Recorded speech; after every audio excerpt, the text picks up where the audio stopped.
why is AI going to destroy us? ChatGPT seems pretty nice. I use it every day. What's the big fear here? Make the case. We don't understand the things that we build. The AIs are grown more than built, you might say.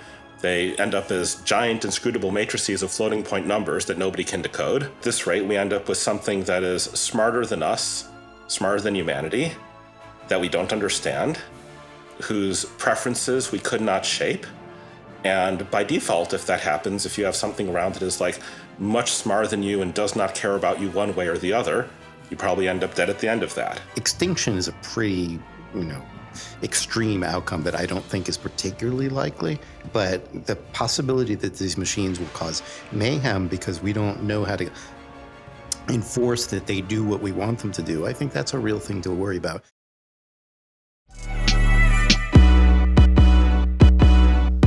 Welcome to another episode of Conversations with Coleman. Today's episode is a roundtable discussion about AI safety with Eliezer Yudkowsky, Gary Marcus, and Scott Aaronson. Eliezer Yudkowsky is a prominent AI researcher and writer, known for co-founding the Machine Intelligence Research Institute, where he spearheaded research on AI safety. He's also widely recognized for his influential writings on the topic of rationality. Scott Aaronson is a theoretical computer scientist and author, celebrated for his pioneering work in the field of quantum computation. He's also the chair of COMSI at U of T Austin, but is currently taking a leave of absence to work at OpenAI. Gary Marcus is a cognitive scientist, author, and entrepreneur, known for his work at the intersection of psychology, linguistics, and AI. He's also authored several books, including Kluge and Rebooting AI, Building AI We Can Trust. This episode is all about AI safety. We talk about the alignment problem. We talk about the possibility of human extinction due to AI. We talk about what intelligence actually is. We talk about the notion of a singularity or an AI takeoff event, and much more. It was really great to get these three guys in the same virtual room, and I think you'll find that this conversation brings something a bit fresh to a topic that has admittedly been beaten to death on certain corners of the internet. So without further ado, Eliezer Yudkowsky, Gary Marcus, and Scott Aaronson. Okay, Eliezer Yudkowsky, Scott Aaronson, Gary Marcus, thanks so much for coming on my show. Thank you. So the topic of today's conversation is AI safety, and this is something that's been in the news lately. We've seen, experts and CEOs signing letters recommending public policy surrounding regulation. We continue to have the debate between people that really fear AI is going to end the world and potentially kill all of humanity, and the people who fear that those fears. Who feel that those fears are overblown. And so this is going to be sort of a roundtable conversation about that. And you three are really three of the best people in the world to talk about it with. So thank you all for doing this. Let's just start out with you, Eliezer, because you've been one of the most really influential voices getting people to take seriously the possibility that AI will kill us all. Why is AI going to destroy us? ChatGPT seems pretty nice. I use it every day. What's the big fear here? Make the case. Well, ChatGPT seems quite unlikely to kill everyone in its present state. AI capabilities keep on advancing and advancing. The question is not can ChatGPT kill us? The answer is probably no. So as long as that's true, as long as it hasn't killed us yet, the engineers are just going to keep pushing the capabilities. There's no obvious blocking point. We don't understand the things that we build. The AIs are grown more than built, you might say. They end up as giant inscrutable matrices of floating point numbers that nobody can decode. It's probably going to end up technically difficult to make them want particular things and not others. And where people are just charging straight ahead. So at this rate, we end up with something that is smarter than us, smarter than humanity, that we don't understand, whose preferences we could not shape, And by default, if that happens, if you have something around that is like much smarter than you and does not care about you one way or the other, you probably end up dead at the end of that. The way it gets the most of whatever strange, inscrutable things that it wants are worlds in which there are not humans taking up space, using up resources, building other AIs to compete with it, or just a world in which you built enough power plants that the surface of the Earth got hot enough that humans didn't survive. Gary, what do you have to say about that? There are parts that I agree with and parts that I don't. So I agree that we are likely to wind up with AIs that are smarter than us. I don't think we're particularly close now, but in 10 years or 50 years or 100 years at some point, could be 1,000 years, but it will happen. I think there's a lot of anthropomorphization there about machines wanting things. Of course, they have objective functions, and we can talk about that. I think it's a presumption to say that the default is that they're going to want something that leads to our demise, and that they're going to be effective at that and be able to literally kill us all. I think if you look at the history of AI, at least so far, they don't really have wants beyond what we program them to do. There is an alignment problem. I think that that's real in the sense of like people will program a system to do X and they do X prime. That's kind of like X, but not exactly. And so I think there's really things to worry about. I think there's a real research program here that is under-researched. Which is, the way I would put it is we want to understand how to make machines that have values. Asimov's laws are way too simple, but they're a kind of starting point for conversation. We want to program machines that don't harm humans. They can calculate the consequences of their actions. Right now we have technology like GPT-4 that has no idea what the consequence of its actions are. It doesn't really anticipate things. And there's a separate thing that Eliezer didn't emphasize, which is it's not just how smart the machines are, but how much power we give them, how much we empower them to do things like access the internet or manipulate people or write source code, access files and stuff like that. And right now, AutoGPT can do all of those things, and that's actually pretty disconcerting to me. To me, that doesn't all add up to any kind of extinction risk anytime soon, but catastrophic risk where things go pretty wrong because we wanted these systems to do X and we didn't really specify it well. They don't really understand our intentions. I think there are risks like that. I don't see it as a default that we wind up with extinction. I think it's pretty hard to actually terminate the entire human species. You're going to have people in Antarctica that are going to be out of harm's way or whatever, or you're going to have some people who respond differently to any pathogen, et cetera. So like extinction is a pretty, extreme outcome that I don't think is particularly likely. But the possibility that these machines will cause mayhem because we don't know how to enforce that they do what we want them to do, I think that's a real thing to worry about, and it's certainly worth doing research on. Scott, how do you view this? Yeah, so I'm sure that you can get the three of us arguing about something, but I think you're going to get agreement from all three of us that AI safety is important and that, catastrophic outcomes, whether or not that, means literal human extinction are possible. I think it's become apparent over the last few years that, this century is going to be, largely defined by our interaction with AI, that AI is going to be transformative for human civilization, and I'm confident of that much. And if you ask me almost anything beyond that about how is it going to transform civilization, will it be good, will it be bad, what will the AI want, I am pretty agnostic, just because if you had asked me 20 years ago to try to forecast where we are now, I would have gotten a lot wrong.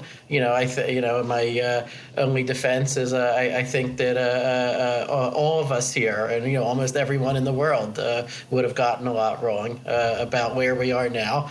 And so if I try to envision where we are in 2043, does the AI want to replace humanity with something better? Does it want to keep us around as pets? Does it, want to just continue, helping us out?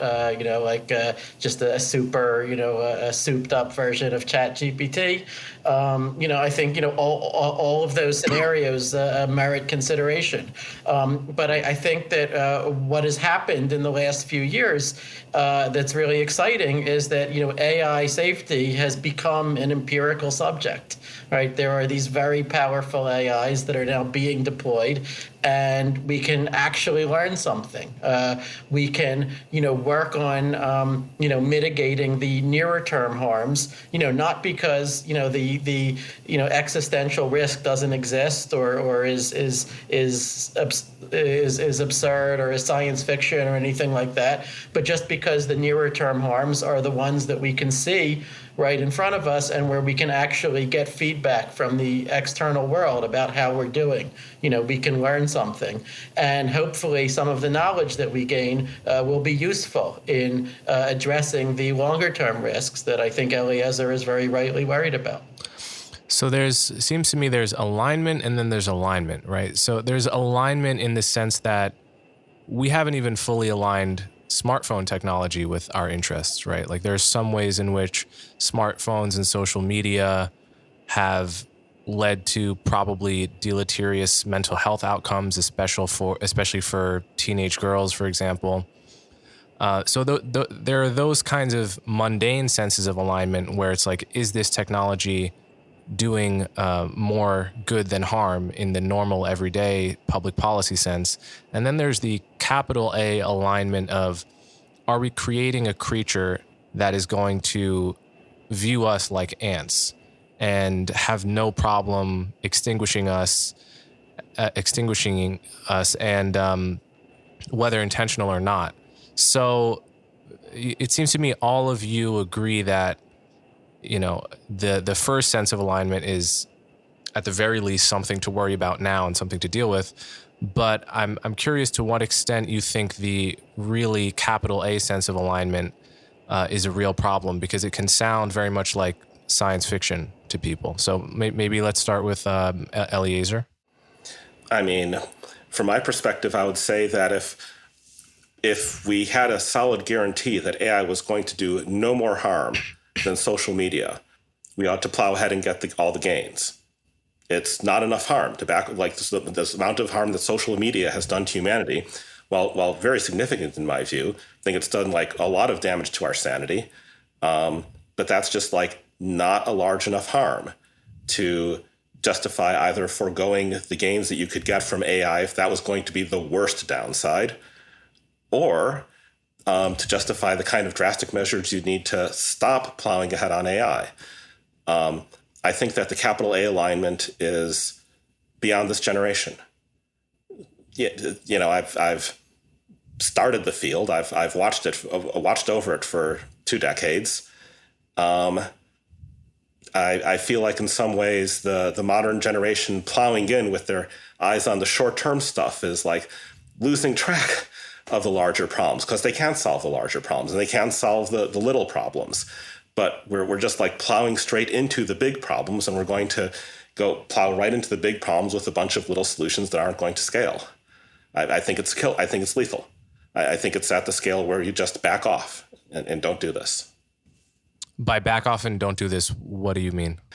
I mean, have a international treaty about where the chips capable of doing AI training go, and have them all going into licensed, monitored data centers, and not have the training runs for AIs more powerful than GPT-4, possibly even lowering that threshold over time as algorithms improve and it gets possible to train more powerful AIs using less compute. So you're picturing a kind of international agreement to just stop.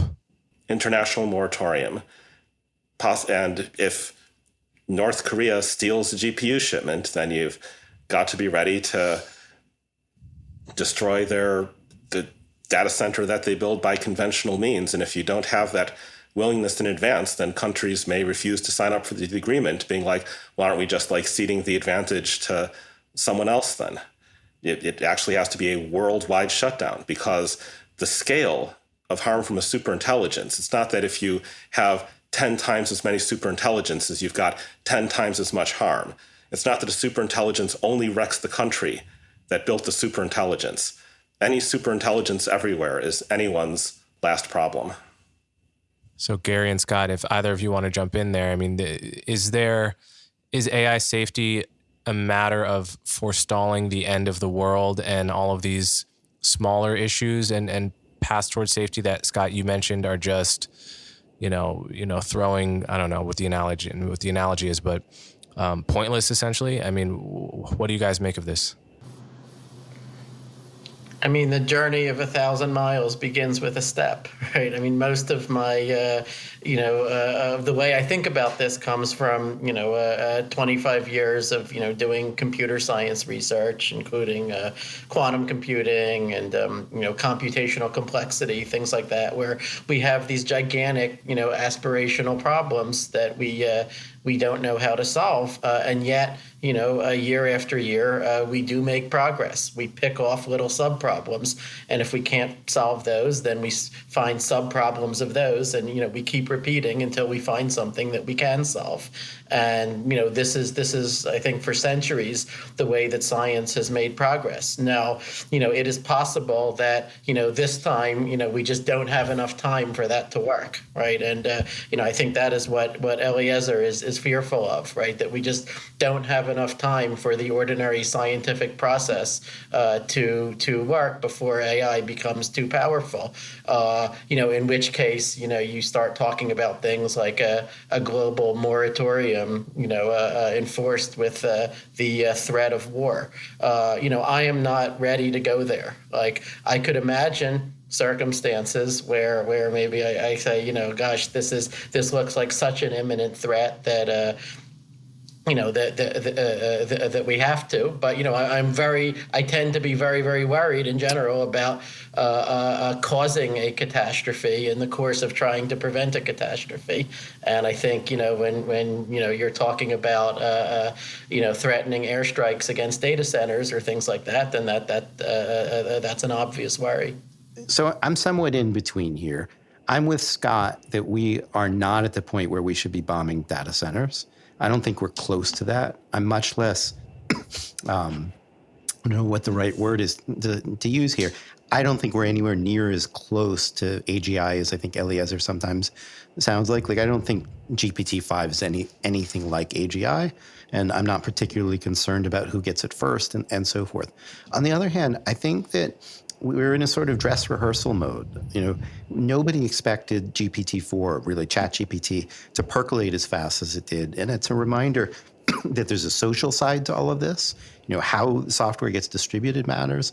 And there's a corporate side. And it was a kind of galvanizing moment for me when Microsoft didn't pull Sydney, even though Sydney did some awfully strange things. I thought they would take it for a while. And it's a reminder that they can make whatever decisions they want. And so you kind of multiply that by Eliezer's concerns about what do we do and at what point, what would be enough to cause problems. And it is a reminder, I think, that we need, for example, to start roughing out these international treaties now, because there could become a moment where there is a problem. I don't think the problem that Eliezer sees is here now, but maybe it will be. And maybe when it does come, we will have so many people pursuing commercial self-interest and so little infrastructure in place, we won't be able to do anything. So I think it really is important to think now, if we reach such a point, what are we going to do? I mean, what do we need to build in place before we get to that point? So we've been talking about this concept of artificial general intelligence, and I think it's worth asking whether that is a useful, coherent concept. So, for example, if I were to think by analogy to athleticism and think of the moment when we build a machine that has, say, artificial general athleticism, meaning it's, better than LeBron James at basketball, but also better at curling than the world's best curling player, and also better at soccer, and also better at archery, and so forth. it would seem to me that there's something a bit strange as framing it as having reached a point on a single continuum. It seems to me you would sort of have to build each capability, each sport individually, and then somehow figure how to package them all into one robot without each skill set detracting from the other. Is that a disanalogy? Is there do you all picture this intelligence as sort of one dimension, one knob that is going to get turned up along a single axis, or do you think that way of talking about it is misleading in the same way that I kind of just sketched out? I would absolutely not accept that. I like to say that intelligence is not a one-dimensional variable. There's many different aspects to intelligence, and there's not, I think, going to be a magical moment when we reach the singularity or something like that. I would say that the core of artificial general intelligence is the ability to flexibly deal with new problems that you haven't seen before.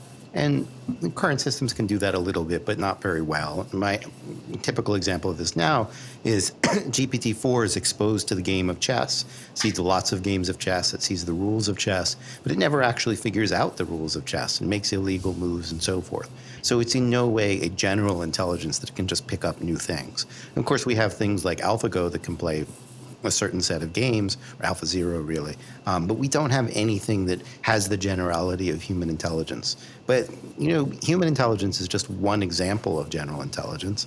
You could argue that chimpanzees or crows have another variety of general intelligence. I would say that current machines don't really have it, but they will eventually. I mean, I think it's a priori, it could have been that, you would have math ability, you would have verbal ability, you'd have, ability to understand humor, and they'd all be just completely unrelated to each other, right? That is possible. And in fact, already with GPT, you can say that, in some ways, it already is a super intelligence. It knows vastly more, can converse on a vastly greater range of subjects than any human can. And in other ways, it seems to fall short of what humans know or can do. But you also see this sort of generality just empirically. So GPT was sort of trained on all the text on the internet, or let's say most of the text on the open internet. So it was just one method. It was not explicitly designed to write code, and yet it can write code. And at the same time as that ability emerged, you also saw the ability to solve word problems like high school level math. You saw the ability to write poetry, right? This all came out of the same system without any of it being explicitly optimized for. And so I feel like I need to interject one important thing, okay, which is it can do all these things, but none of them all that reliably. Well, okay. Nevertheless, I mean, compared to, what my expectations would have been if you'd asked me 10 or 20 years ago, I think that the level of generality is pretty remarkable. And, and it does lend support to the idea that there is some sort of general quality of understanding there, where you could say, for example, that GPT-4 has more of it than GPT-3, which in turn has more than GPT-2. And I would say that it does seem to me like it's presently pretty unambiguous that GPT-4 is in some sense dumber than an adult or even teenage human. And that's not obvious to me. I think Why that would you we say will that? eventually get... It's not obvious to you? I mean, to take the example I just gave you a minute ago, it never learns to play chess, even with a huge amount of data. So it will play a little bit of chess. It will memorize the openings and be okay for the first 15 moves. But it gets far enough away from what it's trained on and it falls apart. This is characteristic of these systems. It's not really characteristic in the same way of adult or even teenage humans. Almost I anything feel that it does unreliably. And give another example. You can ask a human to write a biography of someone and don't make stuff up. And you really can't ask GPT to do that. Yeah, like it's a bit difficult because you could always be cherry picking something that humans are unusually good at.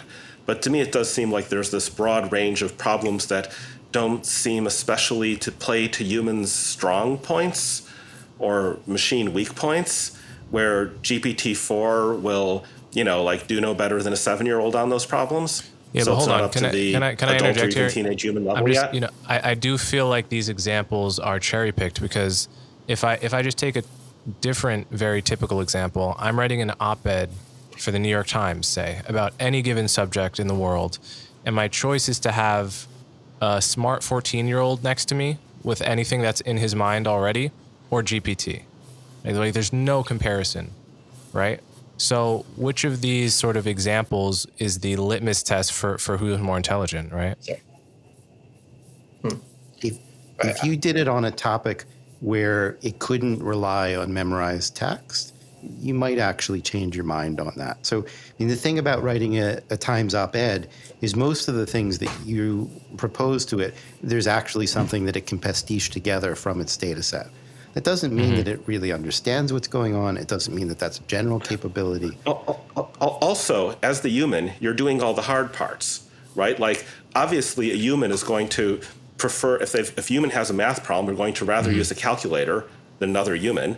And similarly, with the New York Times op-ed, you're doing all the parts that are hard for GPT-4, and then you're like asking GPT-4 to just do some of the parts that are hard for you. You're always going to prefer an AI partner rather than a human partner, within that sort of range of, like, the human can do all the human stuff, and you want an AI to do whatever the AI is good at the moment.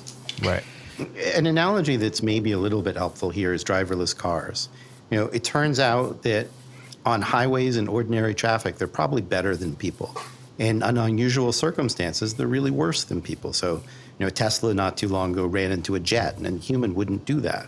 Like slow speed being summoned across a parking lot. A human would never do that. So, there are different strengths and weaknesses. The strengths of a lot of the current kinds of technology is that they can either pastiche together or make not literal analogies, I won't go into the details, but to stored examples. And they tend to be poor when you get to outlier cases. Excuse me. And that's persistent across most of the technologies that we use right now. And so if you stick to stuff in which there's a lot of data, you'll be happy with the results you get from these systems. You move far enough away, not so much. And what we're going to see over time is that the length of the debate about whether or not it's still dumber than you gets longer and longer and longer. And then, if things are allowed to just keep running and nobody dies, then, at some point it switches over to a very long debate about, is it smarter than you, which then gets shorter and shorter and shorter, and eventually reaches a point where, it's pretty unambiguous if you're paying attention. Now, I suspect that this process gets interrupted by everybody dying.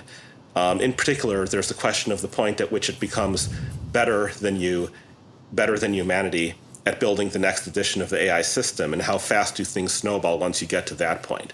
Possibly you do not have time for further public debates or even a 2-hour Twitter space, depending on how that goes. I mean, some of the limitations of GPT are completely understandable. Just from a little knowledge of how it works, right? Like, it does not have an internal memory, per se, other than what appears on the screen in front of you, right? So this is why it's turned out to be so effective to, like, explicitly tell it, like, let's think step by step when it's solving a math problem, for example, right? You have to tell it to show all of its work because it doesn't have, an internal memory with which to do that.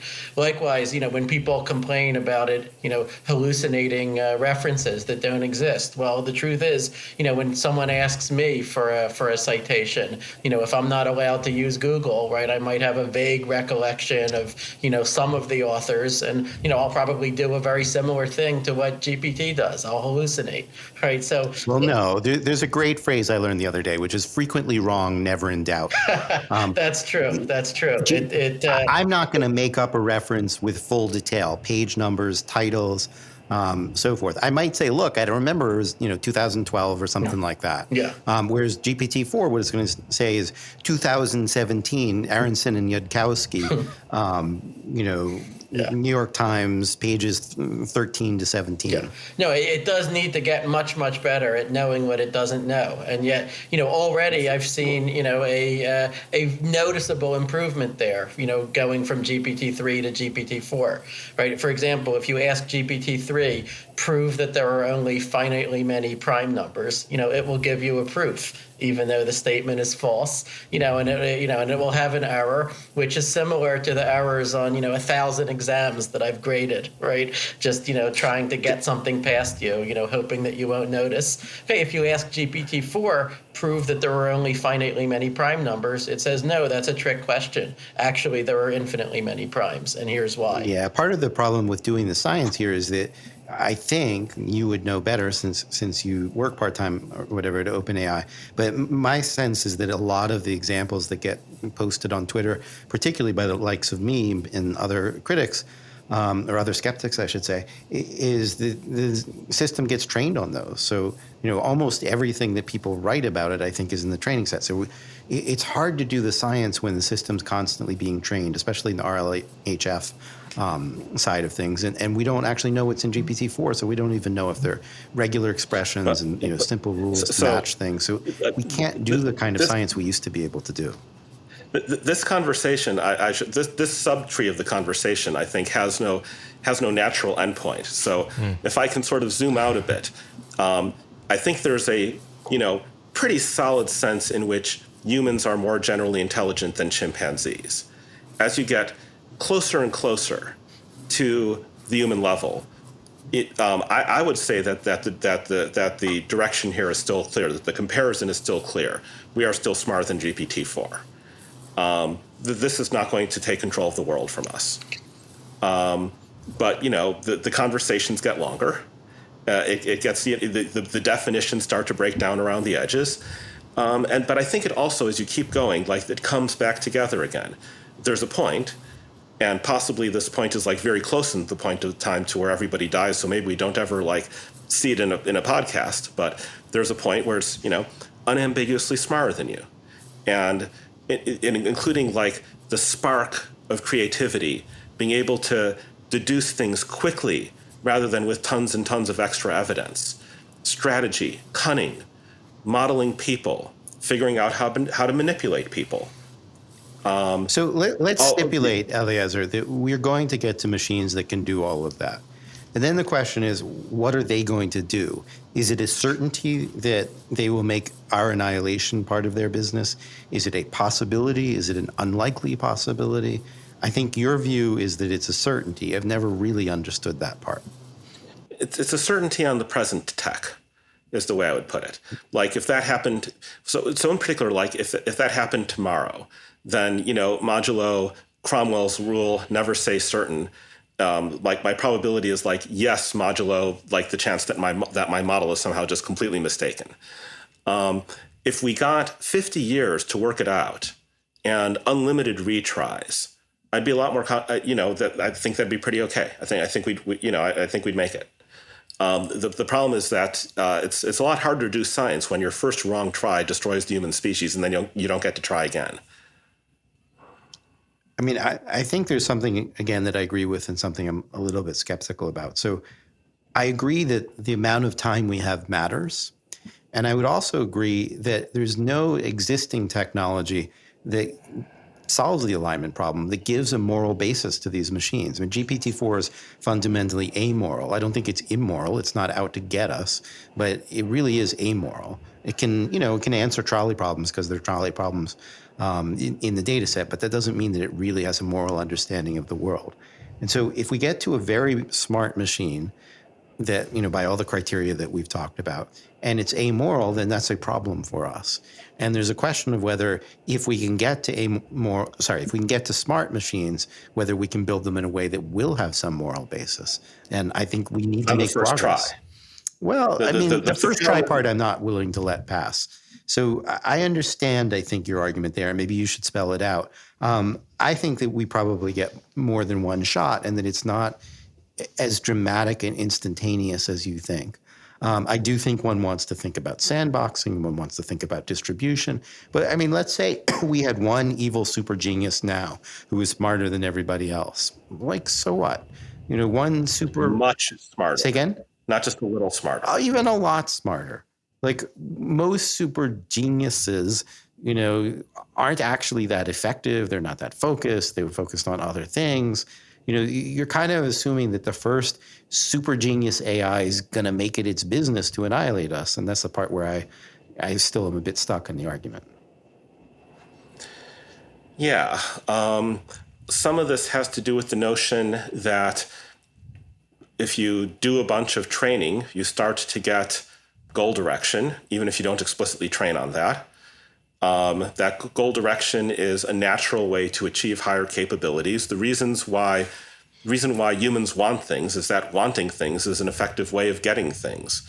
And so natural selection, in the process of selecting exclusively on reproductive fitness, just on that one thing, got us to want a bunch of things that correlated with reproductive fitness in the ancestral distribution, because having intelligences that want things is a good way of getting things. That's, in a sense, like, wanting comes from the same place as intelligence itself. And you could even, from a certain technical standpoint on expected utility, say that intelligence is a very effective way of wanting, planning, plotting paths through time that lead to particular outcomes.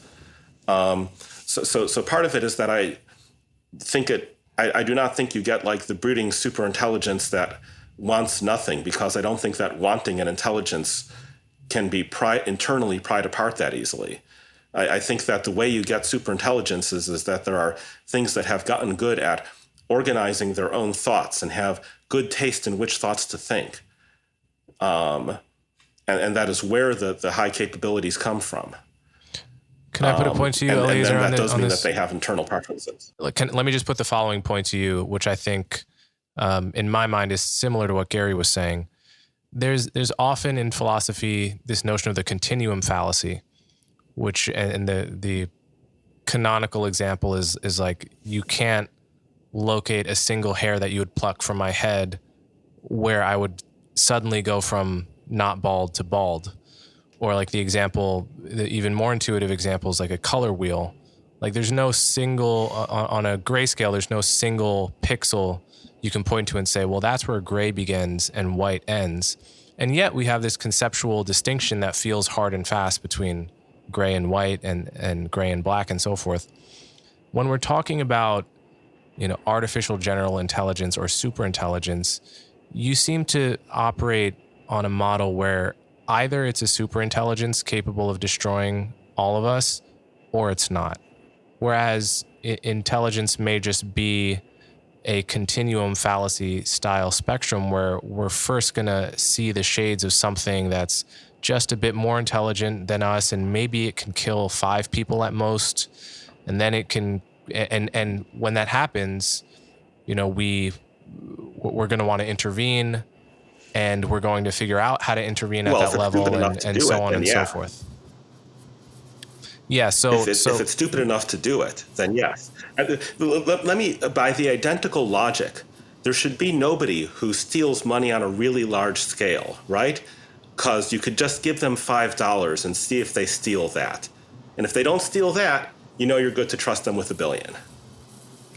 I mean, I think that in actuality, anyone who did steal $1 billion probably displayed some dishonest behavior earlier in their life that was, unfortunately not acted upon early enough.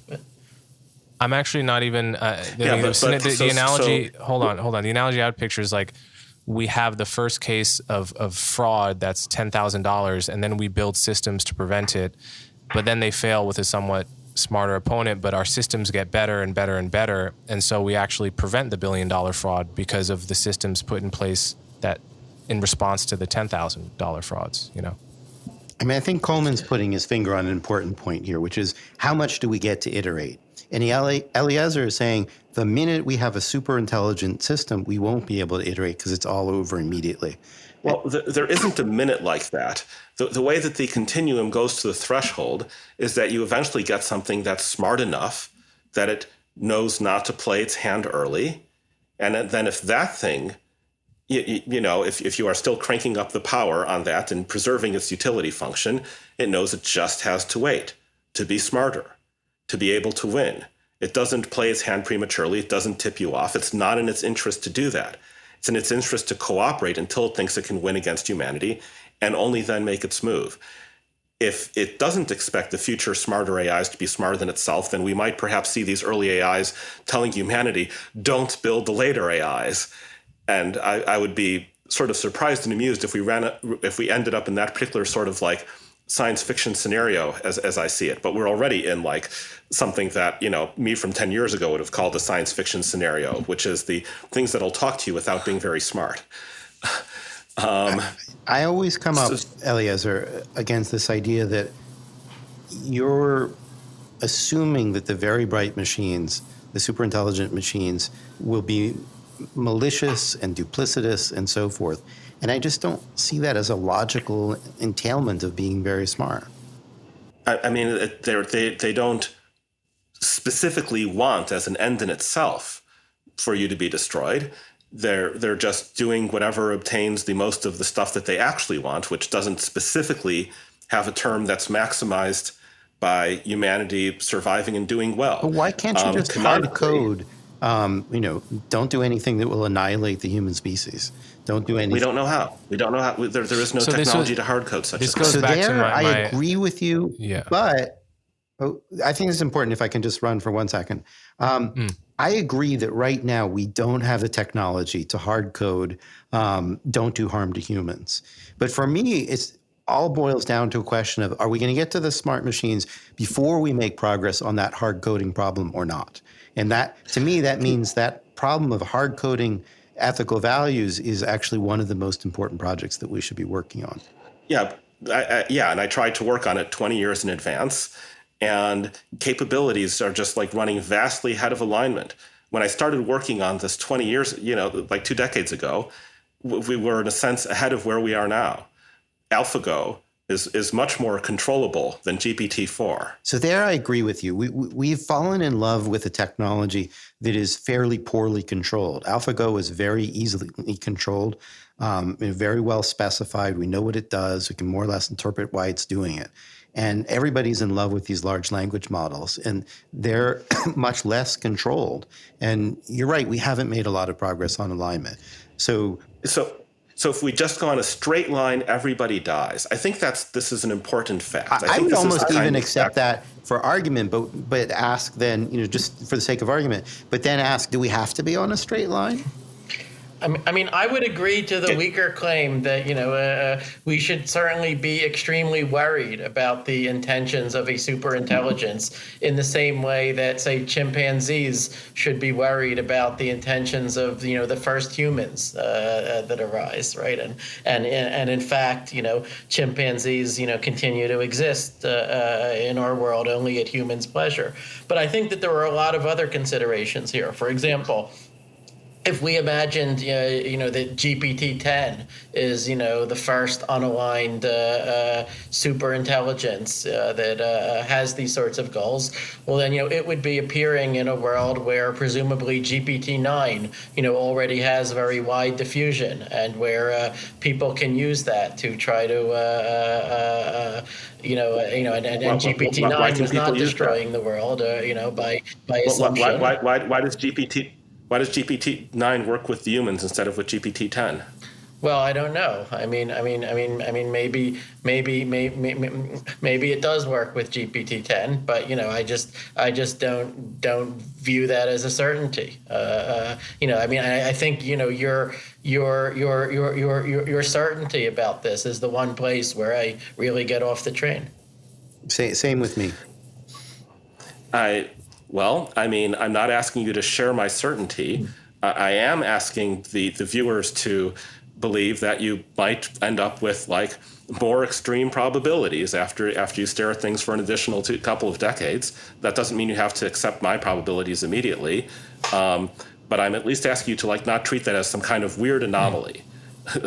You know, I mean, you're just going to find those kinds of situations in these debates. my view is that I don't find the extreme probabilities that you described to be plausible, but I find the question that you're raising to be important.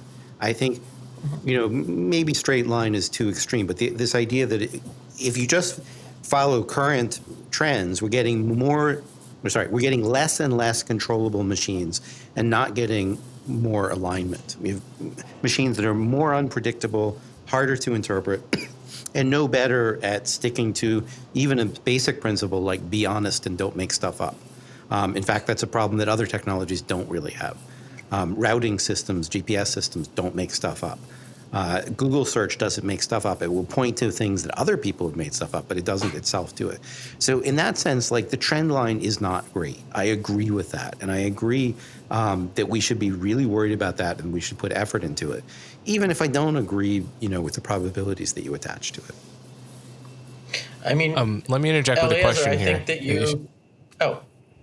Go ahead, Scott. Then I'll ask a question. No, I mean, I think that Eliezer, deserves sort of eternal credit for, raising these issues 20 years ago when it was, very, very far from obvious to most of us that they would be live issues. I mean, I can say for my part, I was familiar with Eliezer's views since, 2006 or so. And when I first encountered them, I didn't, I knew that there was no principle that said that this scenario was impossible, but I just felt like, well, supposing I agreed with that, what do you want me to do about it? Where is the research program that has any hope of making progress here, right? I mean, there's, one question of what are the most important problems in the world, but in science, that's necessary but not sufficient. We need something that we can make progress on. And that is the thing that I think has changed just recently, with the advent of actual very powerful AIs. And so the sort of irony here is that, as Eliezer has gotten, much more pessimistic, unfortunately, in the last few years about alignment, I've sort of gotten more optimistic. I feel like, wow, there is a research program that that we can actually make progress on now. Yeah, your research program is going to take 100 years, and we don't have. Well, I don't know. I don't know how long it will take. I mean, we don't know that exactly. We don't know. I think the argument that we should put a lot more effort into it is clear. I think the argument that it will take 100 years is totally unclear. I mean, I'm not even sure you can do it in 100 years because there's the basic problem of getting it right on the first try. And the way these things are supposed to work in science is that you have your bright-eyed, optimistic youngsters with their vastly oversimplified, hopelessly idealistic, optimistic plan. They charge ahead, they fail, they like learn a little cynicism, they learn a little pessimism, they learn it's not as easy as that. They try again, they fail again. They start to build up something something like battle hardening, and they find out how little is possible to them. Eliezer, I mean, this is a place where I just really don't agree with you. So I think there's all kinds of things we can do. There's sort of the flavor of model organisms or simulations and so forth, and it's hard because we don't actually have a superintelligence, so we can't fully calibrate. But it's a leap to say that there's nothing iterative that we can do here or that we have to get it right on the first time. I mean, I certainly see a scenario where that's true, where getting it right on the first time does make the difference. But I can see lots of scenarios where it doesn't, and where we do have time to iterate before it happens, after it happens. And it's really not a single moment, but I'm idealizing. I mean, the problem is getting anything that generalizes up to the superintelligent level, where past some threshold level, the minds may find it in their own interest to start lying to you. Even if that happens before superintelligence, even that, it still means that you I don't see trust your output. the logical argument that you can't emulate that or study it. I mean, for example, I'm just making this up as I go along, but for example, you could study what can we do with sociopaths who are often very bright and, not tethered to our values, but you can experiment.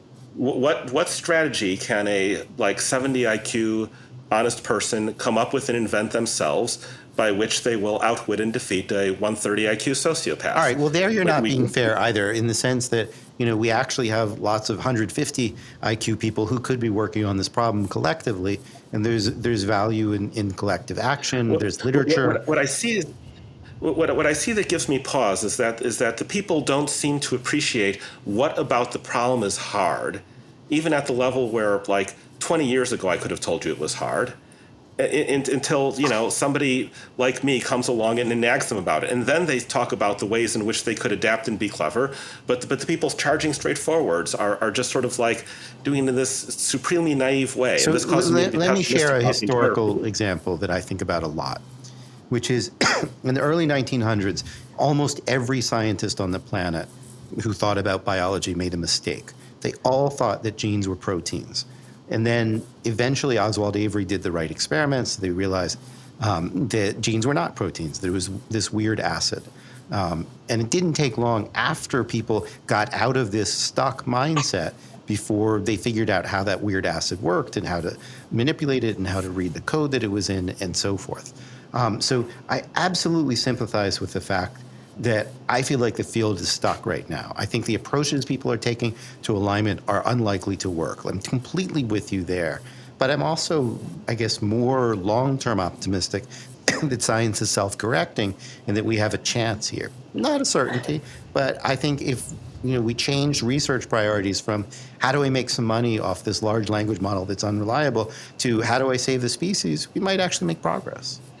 There's a special kind of caution that you need when something needs to be gotten correct on the first try. I'd be very optimistic if people got a bunch of free retries, and I didn't think the first one was going to kill, the first really serious mistake killed everybody, and we didn't get to try again. If we got free retries, it'd be an ordinary, it'd be in some sense an ordinary science problem. Look, I can imagine a world where we only got one try, and if we failed, then it destroys all life on Earth. And so let me agree to the conditional statement that if we are in that world, then I think that we're screwed. I will agree with the same conditional statement. Yeah, man. Right. This gets back to But hold on.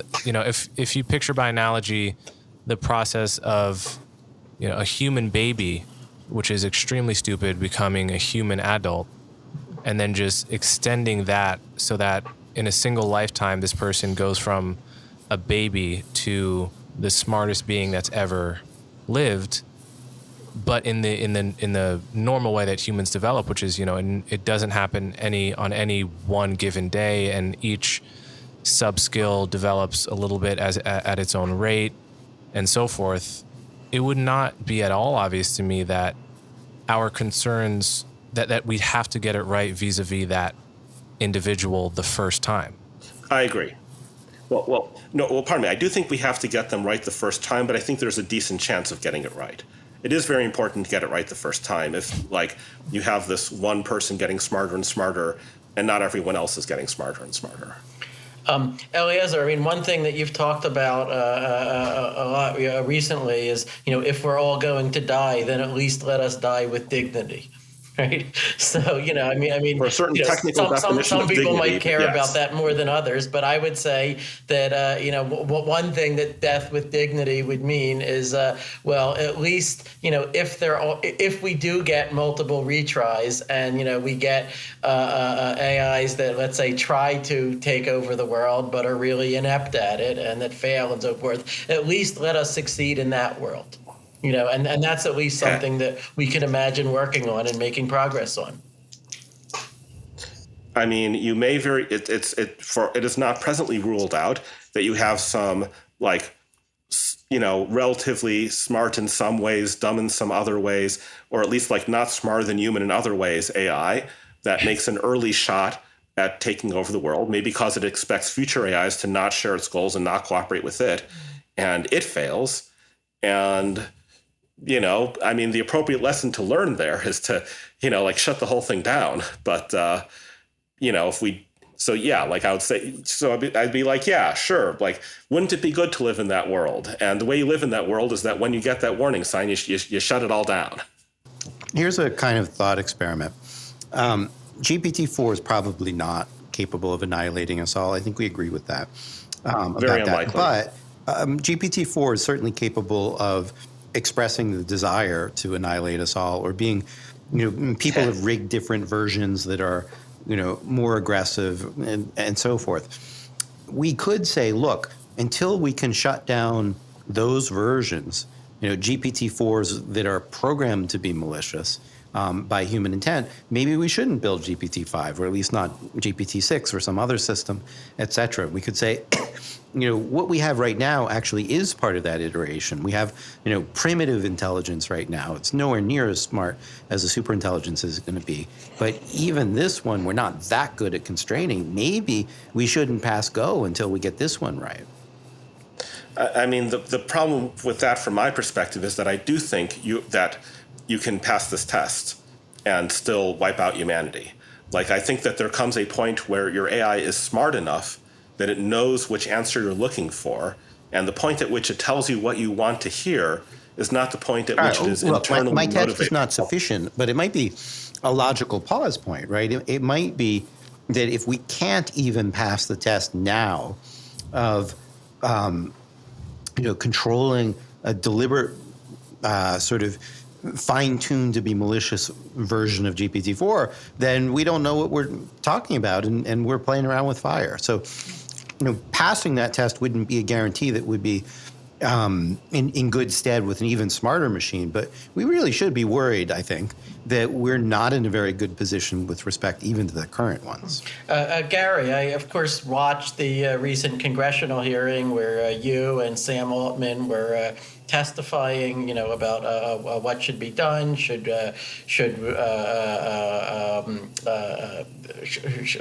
there be auditing of these systems, before training, before deployment? And maybe the most striking thing about that session was just how little daylight there seemed to be between you and Sam Altman, the CEO of OpenAI. He was completely on board with the idea of establishing a regulatory framework for having to clear the more powerful systems before they are deployed. Now, in Eliezer's worldview, that still would be woefully insufficient, surely, and we would still all be dead. But maybe in your worldview, that it sounds like. I'm not even sure how much daylight there is. I mean, have a very I think historically striking situation where the heads of all of the major AI, almost all of the major AI organizations are agreeing, saying please regulate us. Yes, this is dangerous. Yes, we need to be regulated. I mean, I thought it was really striking. In fact, I talked to Sam just before the hearing started, and I had just proposed an international agency for AI. I wasn't the first person ever, but I pushed it in my TED Talk and an Economist op-ed a few weeks before. And Sam said to me, I like that idea. And I said, tell the Senate. And he did.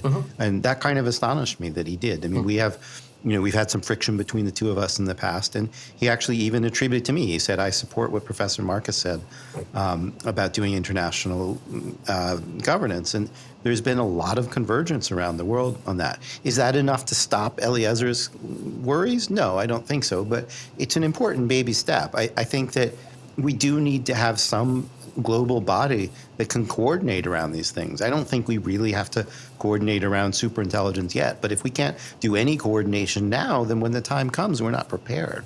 So I think it's great that there's some agreement.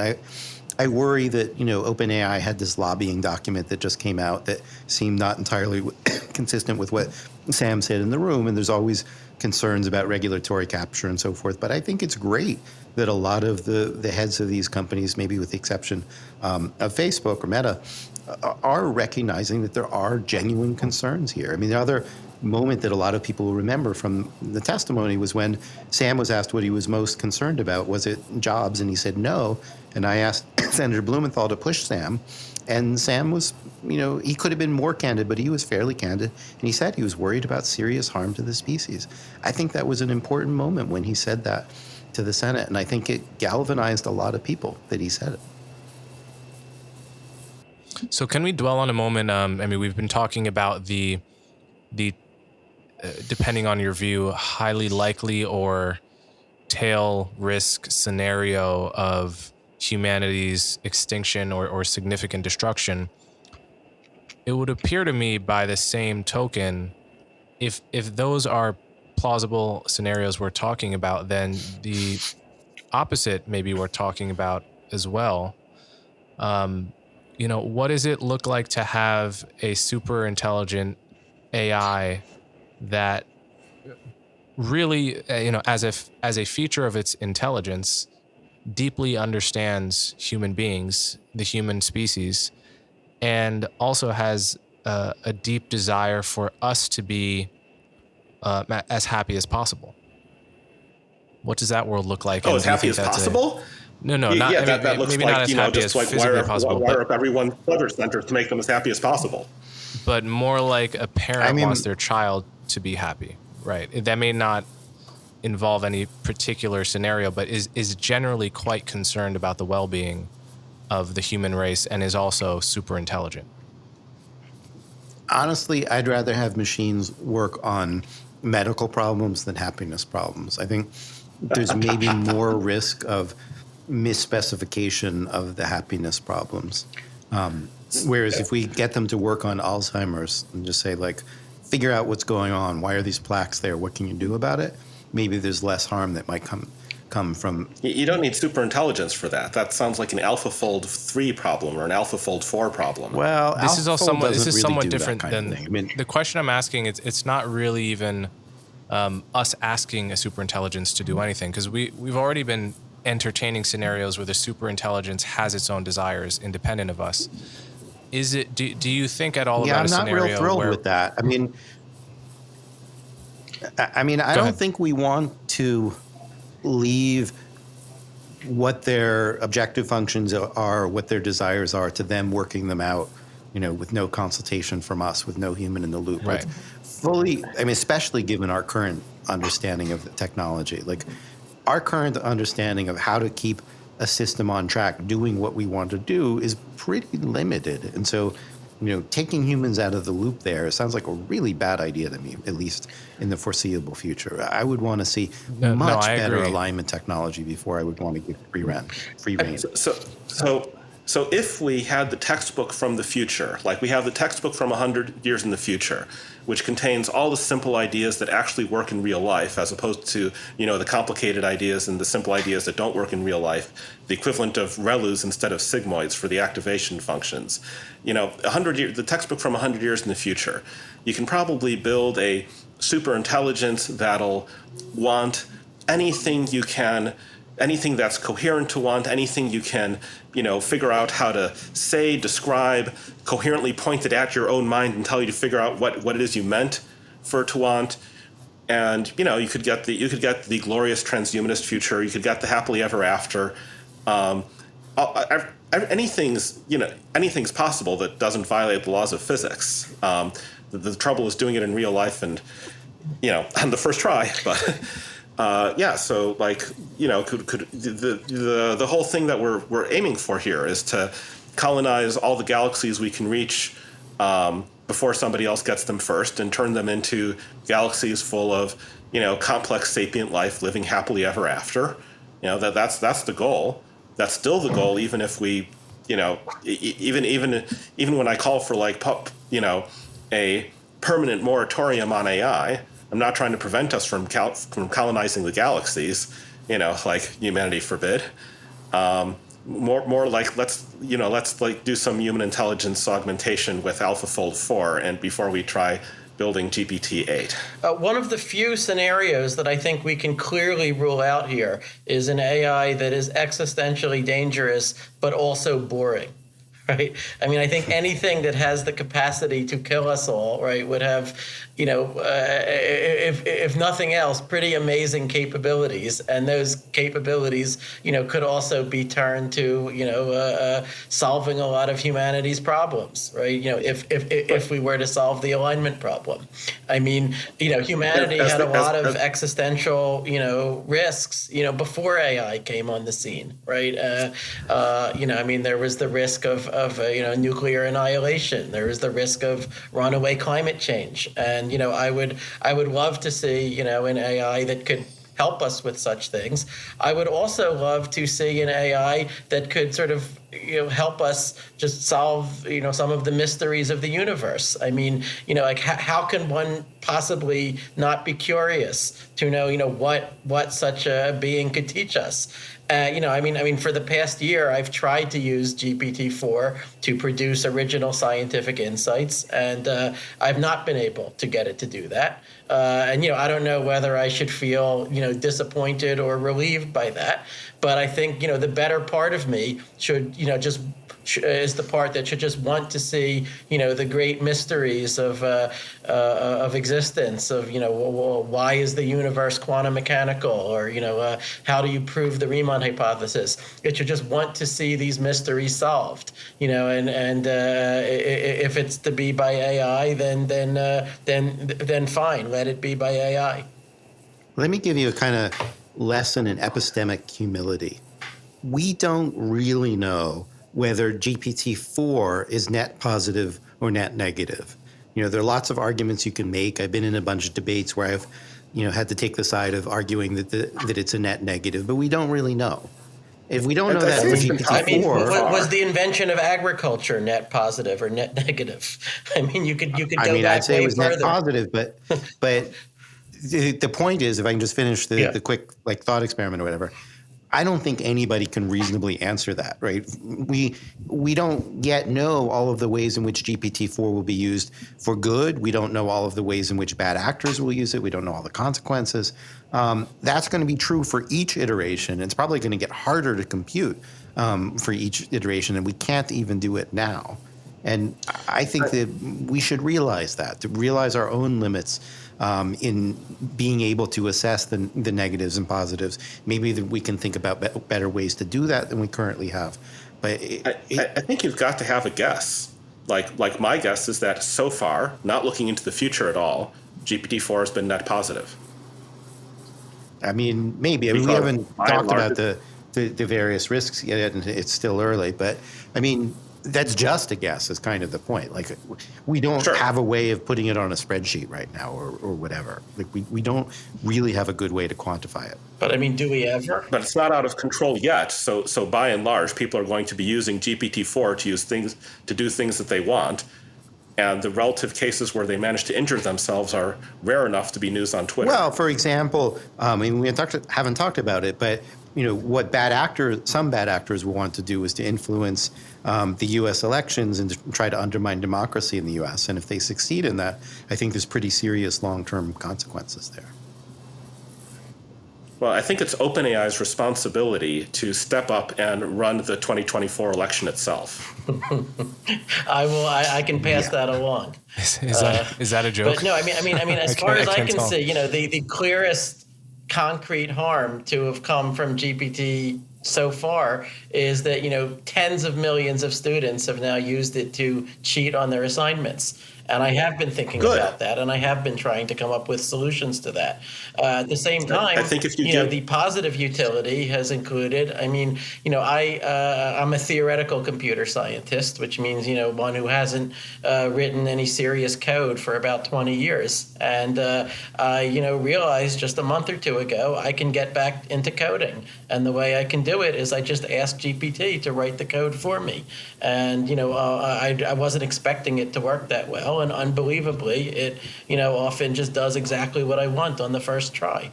So I mean, I am getting utility from it rather than just seeing it as an interesting research object. And I can imagine that hundreds of millions of people are going to be deriving utility from it in those ways. I mean, like most of the tools to help them derive that utility are not even out yet, but they're coming in the next couple of years. I mean, part of the reason why I'm worried about the focus on short-term problems is that I suspect that the short-term problems might very well be solvable, and we will be left with the long-term problems after that. Maybe we can solve it wouldn't surprise me very much if, like, in 2025, the large language, there are large language models that just don't make stuff up anymore. It would surprise me. And yet the superintelligence still kills everyone because they weren't the same problem. Well, we just need to figure out how to delay the apocalypse by at least 1 year per year of research invested. What does that delay look like if it's not just a moratorium?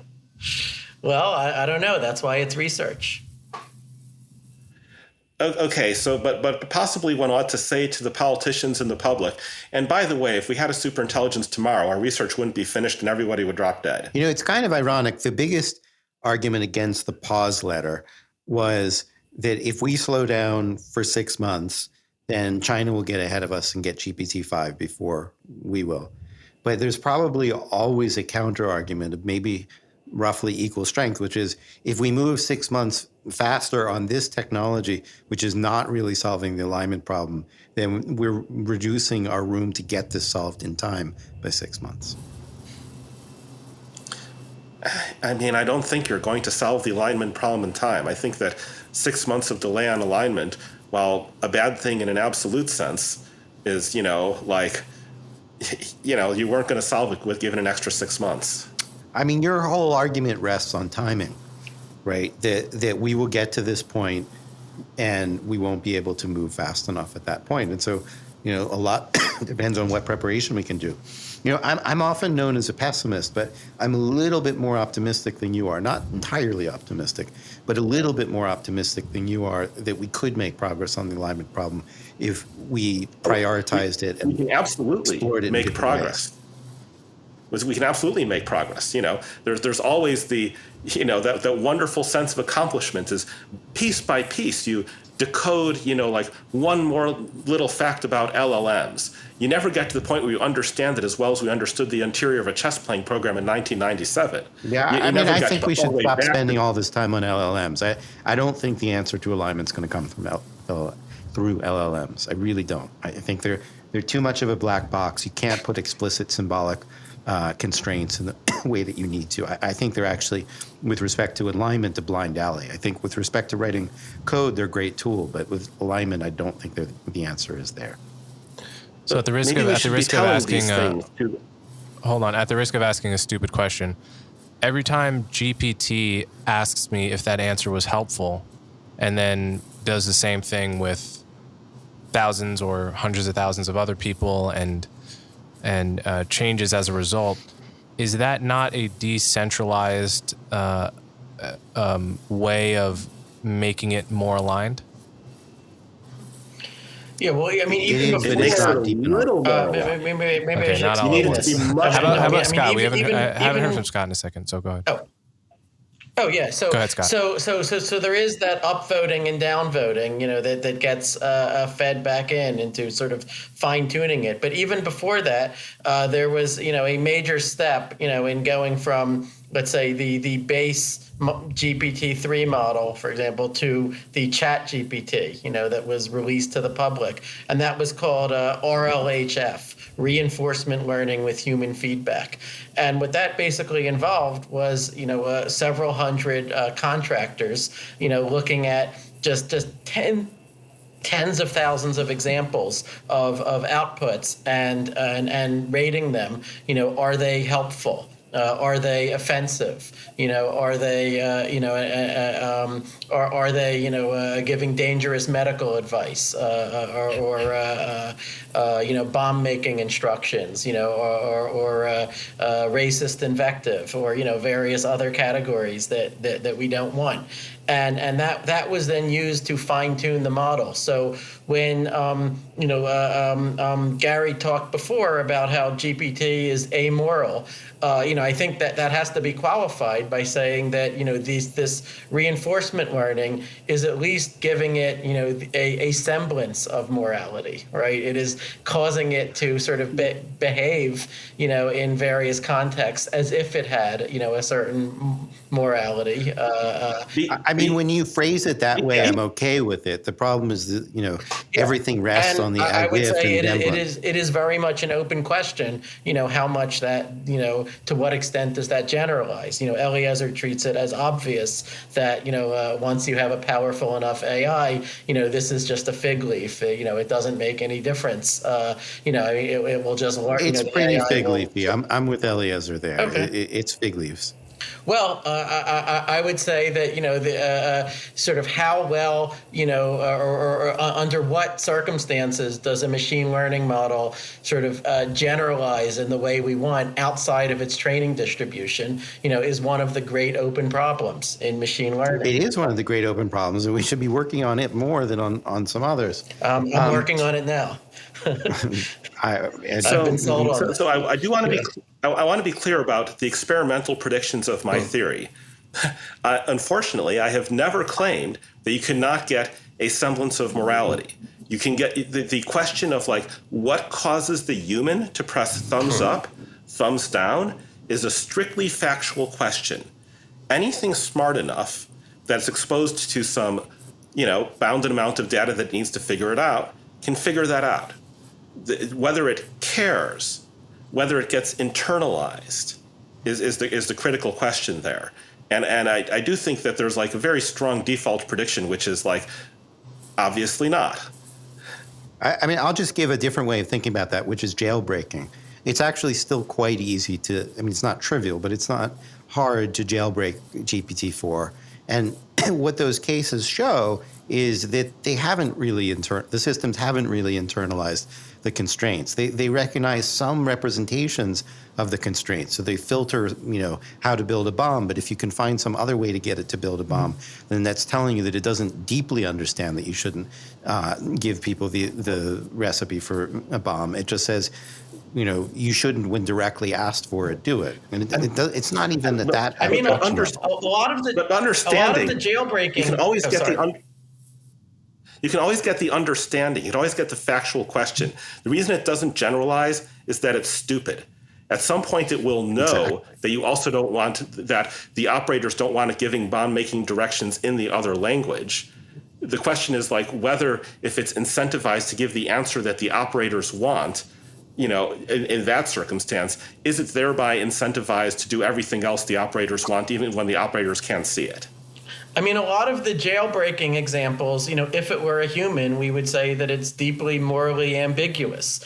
For example, you ask GPT how to build a bomb. It says, well, no, I'm not going to help you. But then you say, well, I need you to help me write a realistic play that has a character who builds a bomb. And then it says, sure, I can help you with that. Well, right? So look, let's take that example. Yeah. We would like a system to have a constraint that if somebody asks for a fictional version, that you don't give enough details, right? I mean, Hollywood screenwriters don't give enough details when they have, illustrations about building bombs. They give you a little bit of the flavor. They don't give you the whole thing. GPT-4 doesn't really understand a constraint like that. But this will be solved. Maybe. This will be solved before the world ends. Maybe. The AI that kills everyone will know the difference. Maybe. I mean, another way to put it is if we can't even solve that one, then we do have a problem. And right now, we can't solve that one. And if we can't solve that one, we don't have an extinction level problem because the AI is still stupid. Yeah, we do still have a catastrophe level problem. So I know your focus has been on extinction, but I'm worried about, for example, accidental nuclear war caused by the spread of misinformation and systems being entrusted with too much power. So like there's a lot of things short of extinction that might happen from not super intelligence, but kind of mediocre intelligence that is greatly empowered. And I think that's where we're headed right now. I've heard that there are two kinds of mathematicians. There's a kind who boasts, that unbelievably general theorem. Well, I generalized it even further. And then there's the kind who boasts, that unbelievably specific problem that no one could solve. Well, I found a special case that I still can't solve. And, I'm definitely, culturally in that second camp. And so, so to me, it's very familiar to make this move of, if the alignment problem is too hard, then let us find a smaller problem that is already not solved. And let us hope to learn something by solving that smaller problem. I mean, that's Scott, what we did, like that's what we were doing at MIRI. Yes. Sorry? No, I was just going to say, Scott, can you sketch a little more detail? I think MIRI took one particular approach. I was going to name the problem. The problem was like having a agent that could switch between two utility functions, depending on a button or a switch or a bit of information or something, such that it wouldn't try to make you press the button. It wouldn't try to make you avoid pressing the button. And if it built a copy of itself, would want to build the dependency on the switch into the copy. So like that's an example of a very basic problem in alignment theory that is still unsolved. And I'm glad that MIRI worked on these things. And but if by your own lights that sort of was not a successful path, well then maybe we should have a lot of people investigating a lot of different paths. Yeah, I'm fully with Scott on that I think it's an issue of we're not letting enough flowers bloom. In particular, almost everything right now is some variation on an LLM, and I don't think that that's a broad enough take on the problem. Yeah, if I can just jump in here, I want to hold on, Eliezer. I just want people to have a little bit of a more specific picture of what Scott, your picture of sort of AI research is on a typical day. Because if I think of another potentially catastrophic risk like climate change, I can picture what a worried climate scientist might be doing. They might be creating a model, a more accurate model of climate change so that we know how much we have to cut emissions by. They might be, modeling how solar power as opposed to wind power could change that model and so forth so as to influence public policy. What does an AI safety researcher like yourself, who's working on the quote unquote smaller problems, do specifically like on a given day? Yeah. So I'm a relative newcomer to this area. I've not been working on it for 20 years like Eliezer has. I accepted an offer from OpenAI a year ago to work with them for 2 years now to sort of think about these questions. And so one of the main things that I've thought about, just to start with that, is how do we make the output of an AI identifiable as such? How can we insert a watermark, into meaning a secret statistical signal into the outputs of GPT that will let, GPT generated text be identifiable as such. And I think that we've actually made, major advances on that problem over the last year. We don't have a solution that is robust against any kind of attack, but, we have something that might actually be deployed in some near future. Now, there are lots and lots of other directions that people think about. One of them is interpretability, which means, can you do effectively neuroscience on a neural network? Can you look inside of it, open the black box and understand what's going on inside? There was some amazing work over a year ago by the group of Jacob Steinhardt at Berkeley, where they effectively showed how to apply a lie detector test to a language model. So, you can train a language model to tell lies, by giving it lots of examples. 2 + 2 is 5, the sky is orange, and so forth. But then you can find in some internal layer of the network where it has a representation of what was the truth of the matter, or at least what was regarded as true in the training data. Okay, that truth then gets overridden by the output layer in the network because it was trained to lie. Okay, but you could imagine trying to deal with the deceptive alignment scenario that Eliezer is worried about by using these sorts of techniques, by sort of looking inside of the network. I predict in advance that if you get this good enough, it goes off. It tells you that the sufficiently smart AI is planning to kill you. If it's not so smart that it can, figure out where the lie detector is and route its thoughts around it. But if you try it on an AI that's not quite that intelligent and reflective, the lie detector goes off. Now what? Well, then you have a warning bell. And I think cool. I think what do you do after? One of the most important things that we need are sort of legible warning bells. Right, and that actually leads to a third category, which, for example, the ARC, the Alignment Research Center, which is run by my former student, Paul Cristiano, has been a leader in sort of doing dangerous capability evaluations. So, they before GPT-4 was released, they did a bunch of evaluations of, could GPT-4 make copies of itself? Could it figure out how to deceive people? Could it figure out how to make money? Open up its own bank. Could it hire a TaskRabbit? Yes, and so the most notable success that they had was that it could figure out how to hire a TaskRabbit to help it, pass a CAPTCHA, and then it could figure out, when the person asked, why do you need me to help you with this? When the person asked, "Are you a robot?" Lol. Yes, it said, well, no, I am visually impaired.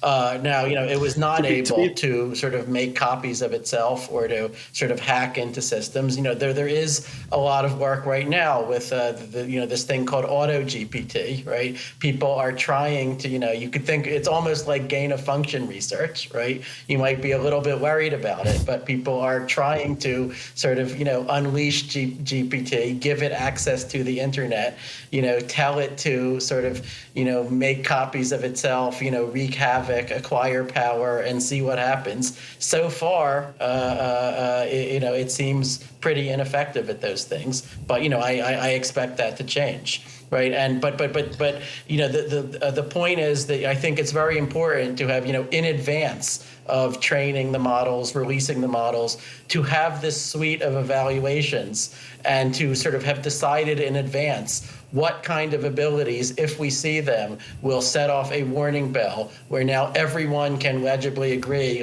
yes, this is too dangerous to release. Okay, and then do we actually have the planetary capacity to be okay, that AI started thinking about how to kill everyone, shut down all AI research past this point? Well, I don't know, but I think there's a much better chance that we have that capacity if you can point to the results of a clear experiment like that. I mean, to me, it seems pretty predictable what evidence we're going to get later. Well, okay. I mean, things that are obvious to you are not obvious to most people, and so even if I agreed that it was obvious, there would still be the problem of how do you make that obvious to the rest of the world? I mean, you can. There are already little toy models showing that the very straightforward prediction of a robot tries to resist being shut down if it does long-term planning. That's already been shown. Right, but then people will say, but those are just toy models, right? If you see that in GPT. There's a lot of assumptions made in all of these things. And, I think we're still looking at a very limited piece of hypothesis space about what the models will be, about what kinds of constraints we can build into those models. One way to look at it would be the things that we have done have not worked, and therefore we should look outside the space of what we're doing. And I feel like it's a little bit like the old joke about the drunk going around in circles looking for the keys, and the police officer says, why? And they say, well, that's where the street light is. I think that, we're looking under the same 4 or 5 street lights, and they haven't worked, and we need to build other ones. There's no logical There's no logical argument that says we couldn't erect other street lights. I think there's a lack of will and too much obsession with the LLMs, and that's keeping us from doing it. So even in the world where I'm right, and things, proceed either rapidly or in a thresholded way where you don't get unlimited free retries, that can be because the capability gains go too fast. It can be because past a certain point, all of your AIs bide their time until they get strong enough so you don't get any data, any like true data on what they're thinking. It could be because, that's an argument, for example, to work really hard on transparency and to maybe not accept technologies that are not transparent. Okay, so like the lie detector goes off and everybody's like, oh, well, we still have to build our AIs, even though they're lying to us sometimes, because otherwise China will get ahead.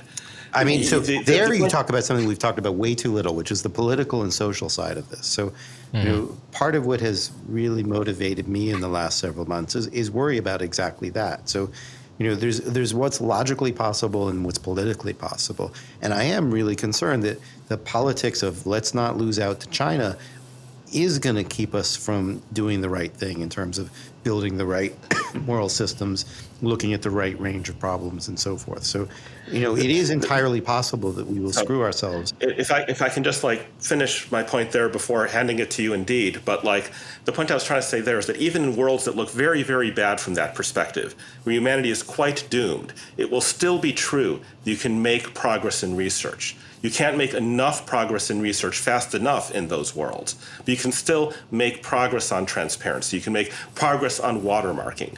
So there's not, we can't just say it's possible to make progress. There has to be, the question is not, is it possible to make any progress? The question is it possible to make enough progress fast enough? And that's what the question has to be. I agree with that. Eliezer, I mean, there's another question of what would you have us do? Would you have us not try to make that progress?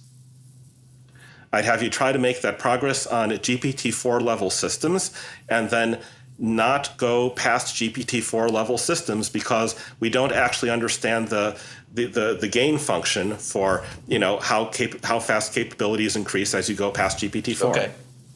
All right. So I mean, we've only got. Don't think that Go ahead, Gary. Go ahead. Just briefly, I personally don't think that GPT-5 is going to be qualitatively different from GPT-4 in the relevant ways to what Eliezer is talking about. But I do think, some qualitative changes could be relevant to what he's talking about. We have no clue what they are. And so it is a little bit dodgy to just proceed blindly saying, do whatever you want. We don't really have a theory and let's hope for the best. Eliezer is I would mostly guess that GPT-5 doesn't end the world, but I don't actually know. Yeah, we don't actually know. And I was going to say, the thing that Eliezer has said lately that has most resonated with me is we don't have a plan. We really don't. I put the probability distributions in a much more optimistic way, I think, than Eliezer would. But I completely agree. We don't have a full plan on these things, or even close to a full plan.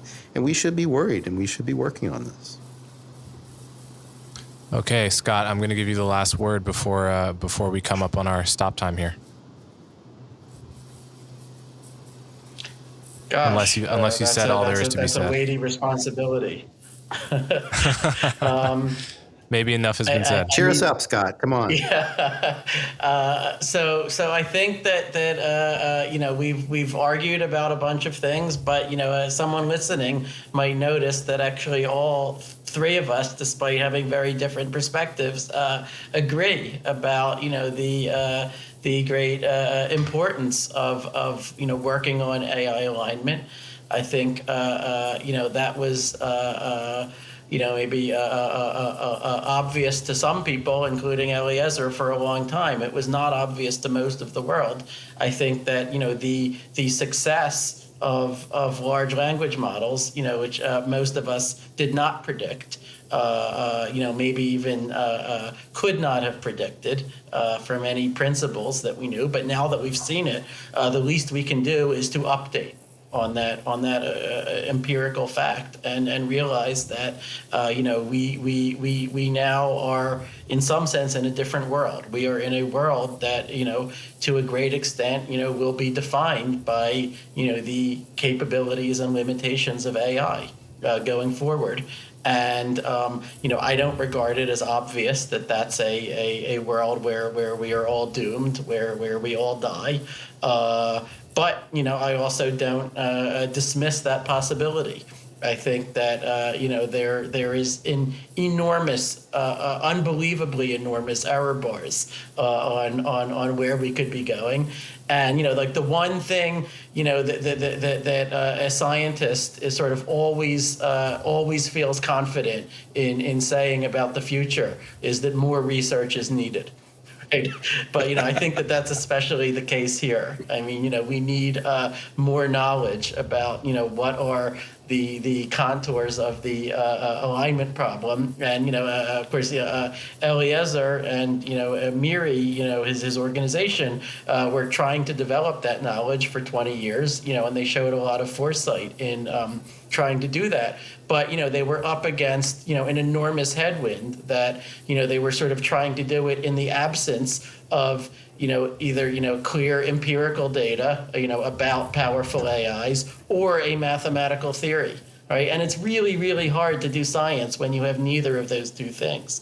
And now at least we have the powerful AIs in the world, and we can get experience from them. We still don't have a mathematical theory that really deeply explains what they're doing, but at least we can get data. And so now I am much more optimistic than I would have been, a decade ago, let's say, that one can make actual progress on the AI alignment problem. Of course, there is a question of timing, as was discussed many times. The question is, will the alignment research happen fast enough to keep up with the capabilities research? But I don't regard it as a lost cause. It's at least it's not obvious that it won't. So in any case, let's get started, or let's continue. Let's try to do the research, and let's get more people working on that. I think that is now a slam dunk, just a completely clear case to make to academics, to policymakers, to anyone who's interested.